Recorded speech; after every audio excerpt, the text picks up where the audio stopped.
پاکستان تحریک انصاف نے آج تحریری طور پر اپنے جو مطالبات تھے وہ حکومت کے سامنے رکھ دیے۔ مطالبات کے اندر ایک تو عمران خان کی گرفتاری 9 مئی کو، اور دوسرا 9 مئی اور 26 نومبر کے واقعات کی تحقیقات کے لیے جوڈیشل کمیشن۔ تو 2 جوڈیشل کمیشن کا بنیادی طور پر مطالبہ کیا، اور ساتھ ہی سیاسی قیدیوں کی رہائی کا مطالبہ۔ اس کے ساتھ انہوں نے فہرست نہیں لگائی کہ سیاسی قیدی وہ کس کس کو کہہ رہے ہیں، لیکن عام تاثر جو پہلے سے سب کو واضح ہے پاکستان تحریک انصاف کے بیانات سے کہ وہ عمران خان سمیت اپنے مین جو پولیٹیکل لیڈرز ان کے گرفتار ہیں ان سب کی رہائی چاہتے ہیں۔ معاملات کیسے آگے چلیں گے اس کو بظاہر دیکھا جائے تو کچھ واقعات ایسے ہیں یا کچھ ریسنٹ پاسٹ 24 to 48 آورز کی کچھ ایسی میٹنگز ہیں جس سے اس تاثر کو تقویت ملتی ہے کہ یہ معاملہ آگے بڑھ جائے گا۔ کیوں ملتی ہے؟ کہ جو پشاور والی میٹنگ تھی ایپیکس کمیٹی کی، جس کا بنیادی مقصد تو سیکورٹی کی صورتحال کے اوپر بات چیت کرنا تھا، اسی میٹنگ میں وہاں آرمی چیف نے مختلف سیاسی جو شخصیات تھیں ان سے ملاقات کی۔ حافظ نعیم کو بلایا گیا، حافظ نعیم سے ملاقات ہوئی، کئی اور لوگوں کو بلایا، ان سے ملاقات ہوئی، لیکن وہیں ایک ملاقات علی امین گنڈا پور جو صوبے کے چیف منسٹر بھی ہیں ان کی، اور چیئرمین پاکستان تحریک انصاف کمیٹی جو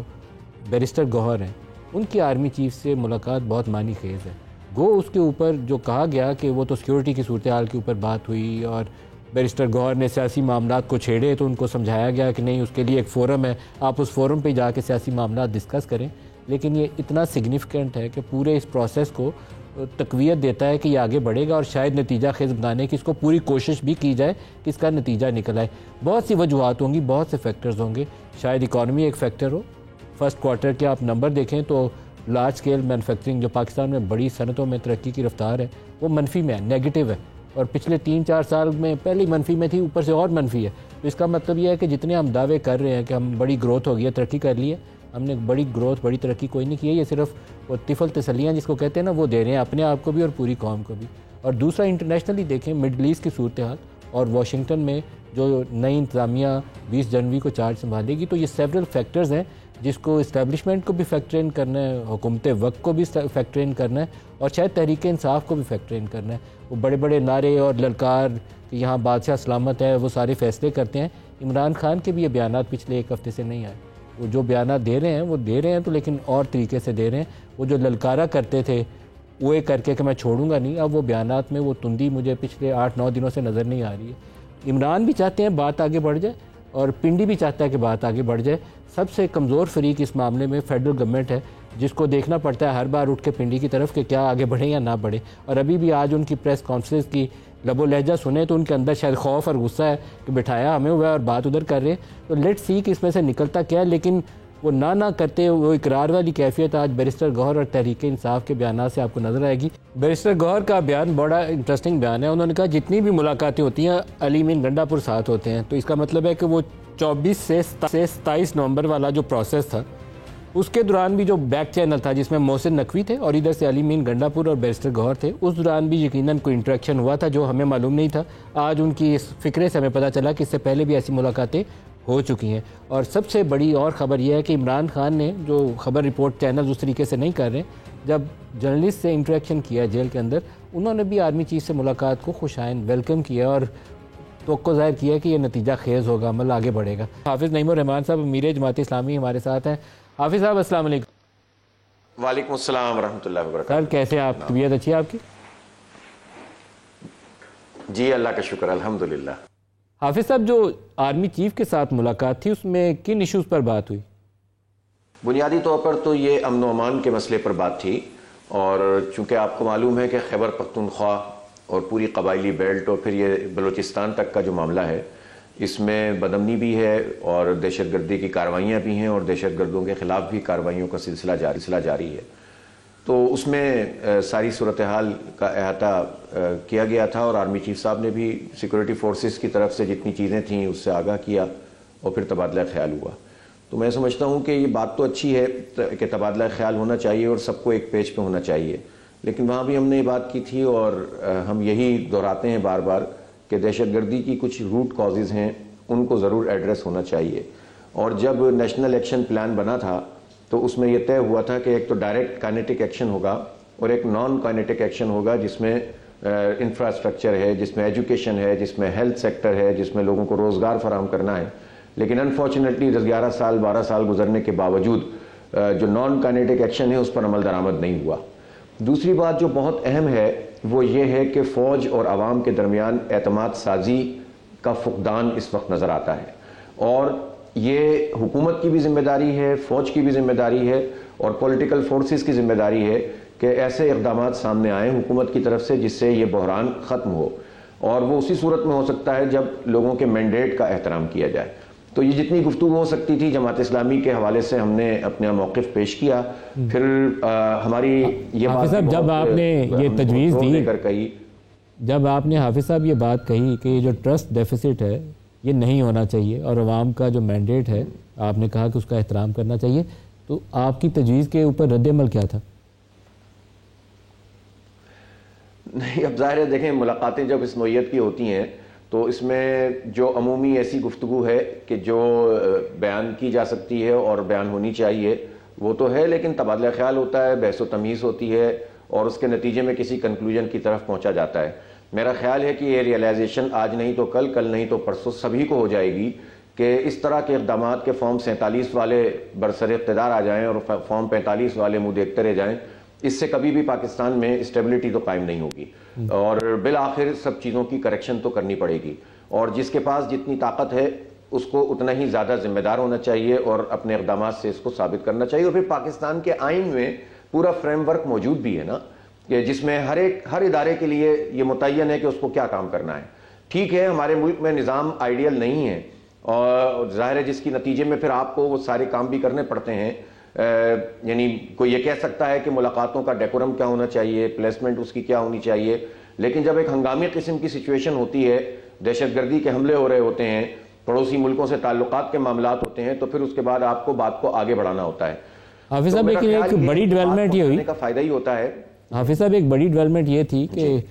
بیرسٹر گوہر اور علی امین گنڈا پور ان دونوں نے بھی آرمی چیف کے ساتھ بات چیت کی، اور ہمیں پتہ ہے کہ ایک بیک چینل بھی چل رہا ہے، اس میں محسن نقوی صاحب ایکٹیو رہتے ہیں، وہ محسن نقوی صاحب پشاور والی میٹنگ میں بھی موجود تھے، اور ایک فارمل چینل بھی موجود ہے جہاں حکومتی کمیٹی پی ٹی آئی کی کمیٹی کے ساتھ مذاکرات کر رہی ہے۔ تو کہیں نہ کہیں وہ یا پی ٹی آئی کے ساتھ یا آپ لوگوں سے، سیاسی لوگوں سے اس کے اوپر بھی اشاروں کنایوں میں یا براہ راست گفتگو ہوئی ہوگی، کانفیڈنس بلڈنگ پہ بات ہوئی ہوگی، اعتماد سازی کی جائے آگے بڑھنے کے لیے؟ دیکھیں پولیٹیکل یہ جو حکومتی معاملات پہ تو زیادہ تفصیل سے بات نہیں ہوئی، میں نے تو اپنا پوائنٹ آف ویو آپ کو بتایا کہ جو ہم نے وہاں پر رکھا تھا، زیادہ مسئلہ تو سیکیورٹی کے حوالے سے تھا، اور خاص طور پر افغانستان کے معاملے پہ پوری بریفنگ دی گئی تھی، اور اس میں بھی ہمارا موقف یہی تھا کہ افغانستان سے تصادم افغانستان اور پاکستان دونوں کے حق میں اچھا نہیں ہے، اور افغانستان کو بھی اس کو میک شور کرنا چاہیے کہ اس کی سرزمین دہشت گردی کے لیے استعمال نہ ہو، اور پاکستان کو بھی ایسے کسی بھی رد عمل سے اجتناب کرنا چاہیے جس سے معاملات بگاڑ کی طرف جائیں۔ بہرحال اس پر ایک اچھی گفتگو بھی ہوئی اور ایک کنسنسس بھی ڈیولپ ہوا، اور مجھے خوشی ہے کہ جو حکومتی کارنر یا جو ہمارے آرم فورسز کے کارنر تھے ان کی طرف سے یہ بات آئی ہے کہ کسی نئے فوجی آپریشن کی ضرورت نہیں ہے، البتہ جو ایسے اقدامات ہوتے ہیں جس سے دہشت گردی کا قلمہ ہونا چاہیے، جو انٹیلیجنس بیسڈ ایکشنز ہوتے ہیں، اس پہ تو ظاہر کسی کو بھی اعتراض نہیں ہو سکتا، ہم کیوں کسی کو اپنی سرزمین دہشت گردی کے لیے استعمال کرنے دیں، لیکن افغانستان کے معاملے پر خاصی اچھی گفتگو ہوئی ہے، اور میں سمجھتا ہوں کہ آئندہ چند دنوں میں آپ کو شاید اس میں بہتری محسوس بھی ہو کہ کچھ ڈیلیگیشنز بھی جائیں گے، کچھ اور بھی چیزیں سامنے آئیں گی، اور خود ہم نے اپنی پیشکش کی ہے کہ جماعت اسلامی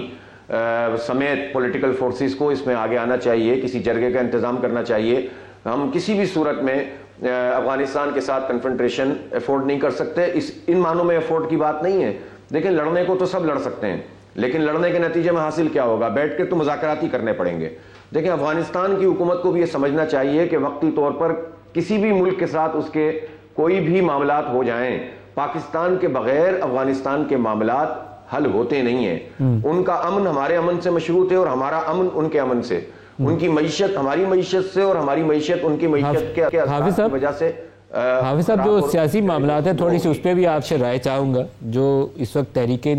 پاکستان تحریک انصاف کے ساتھ مذاکرات حکومت کے چل رہے ہیں، اس میں بھی بہت سارے ایشوز ایسے ہیں جو اسٹیبلشمنٹ سے جڑے ہوئے ہیں براہ راست یا بالواسطہ طور پر، تو آپ تھوڑا سا اپنی جماعت اسلامی کی پوزیشن اور اپنی ذاتی بھی رائے دیجیے کہ وہ معاملات آگے کیسے بڑھائے جائیں۔ دیکھیں ہم نے تو پہلے دن سے یہ بات کہی ہے، پولیٹیکل پارٹیز میں اختلافات ہوتے ہیں، پی ٹی آئی ہے ایک الگ پارٹی ہے، جماعت اسلامی الگ پارٹی ہے، نون اور پیپلز پارٹی الگ پارٹی ہیں، لیکن بات یہ ہے کہ ہم نے پہلے دن سے کہا تھا کہ یہ الیکشن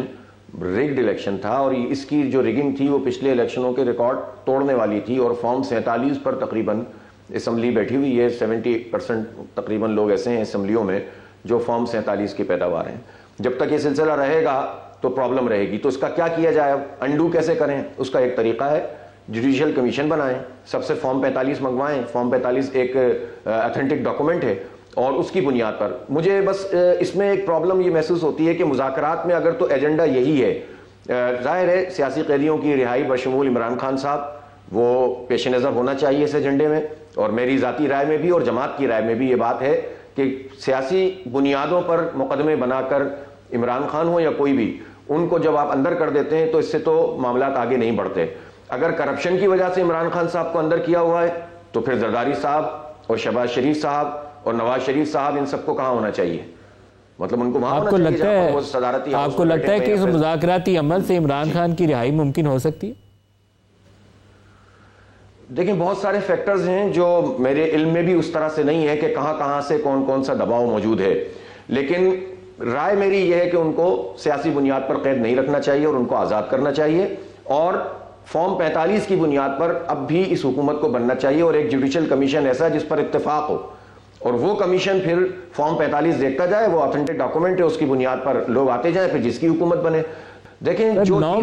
جیتنے دیں، جو ہار گیا ہے اسے 9 مئی ایک تھورنی ایشو ہے، 9 مئی کے اوپر تحقیقات کے لیے کیا کیا جائے، دونوں طرف انصاف ہو جائے۔ فوج نے 200 انسٹالیشنز ہیں جہاں پر اس دن 9 مئی کے دن اشتعال انگیزی ہوئی، جلاؤ گھراؤ ہوا، آگ لگی، پی ٹی آئی والے اس کے اوپر ایک اور موقف رکھتے ہیں، تو اس کے لیے کیا کیا جائے؟ اس کا بھی کمیشن ہونا چاہیے۔ دیکھیں اس میں سنگل ہینڈڈلی اگر آپ اس کو ڈیل کرتے ہیں نا تو پھر اعتماد تو نہیں پیدا ہوتا۔ آپ ایسا ہے کمیشن جس پہ دونوں پارٹیاں اتفاق کر لیں، حکومت اور اپوزیشن، اور وہ کمیشن پھر ان کی تحقیقات کرے۔ اس لیے کہ دیکھیں نا ایک موقف اگر یہ ہے کہ وہاں پر لوگ پہنچے اور انہوں نے ان ساری انسٹالیشن کے اوپر کارروائی کی، تو ایک موقف یہ بھی ہے نا کہ کچھ لوگوں نے سہولت کاری کی، تو پھر ان دونوں چیزوں کا جائزہ کیسے ہوگا؟ تو وہ ایک فریق اگر اقدام کرے اور فیصلے کرے اور دوسرے فریق کی بات نہ سنی جائے تو کیسے ہوگا؟ تو جس پر دونوں کا اتفاق ہو وہ کمیشن بنے اور بالکل A to Z ہر چیز کو دیکھے کہ کس کس نے سہولت کاری کی، کون انیشیٹر تھا، کس کے کہنے پہ ہوا، کیا ہوا، اور قوم کے سامنے لے کر آئیں، دودھ کا دودھ پانی کا پانی ہو جائے گا۔ سر ایک خبر یہ بھی آئی کہ وہاں میٹنگ کے دوران جہاں لا اینڈ آرڈر اور سیکیورٹی کے اوپر بات ہو رہی تھی تو فنڈز کے حوالے سے کچھ گورنر خیبر پختونخوا اور علی امین گنڈا پور کے مابین بعض ایشوز پہ تلخی بھی ہوئی، کہ ایسی صورتحال بھی پیدا ہوئی؟ اچھا کچھ نوک جھونک تو ہوئی تھی، لیکن مجھے اتنی تفصیل کا اندازہ نہیں ہوا، کچھ فاصلہ بھی تھا، کچھ گفتگو کا انداز بھی بعض اوقات ایسا ہوتا ہے ساتھیوں کا کہ وہ بات سمجھ میں نہیں آتی، لیکن ایک تناؤ کی سی کیفیت تو تھوڑی سی محسوس ہوئی تھی۔ میرا خیال ہے پولیٹیکل لوگوں میں 19-20 ہو جاتا ہے۔ لیکن کہا تو یہ جاتا ہے کہ علی امین گنڈا پور اس موقع کے اوپر اٹھ کے میٹنگ سے باہر بھی گئے اور پھر واپس آئے دوبارہ اس کے بعد۔ نہیں وہ 3-4 گھنٹے کی میٹنگ تھی، اس میں سے کئی لوگ باہر گئے، واش روم سے ہو کر آئے، مجھے نہیں پتا وہ کہاں گئے تھے، میرا تو خیال ہے واش روم گئے ہوں گے۔ حافظ نعیم الرحمان صاحب، امیر جماعت اسلامی، بہت شکریہ آپ نے ہمیں جوائن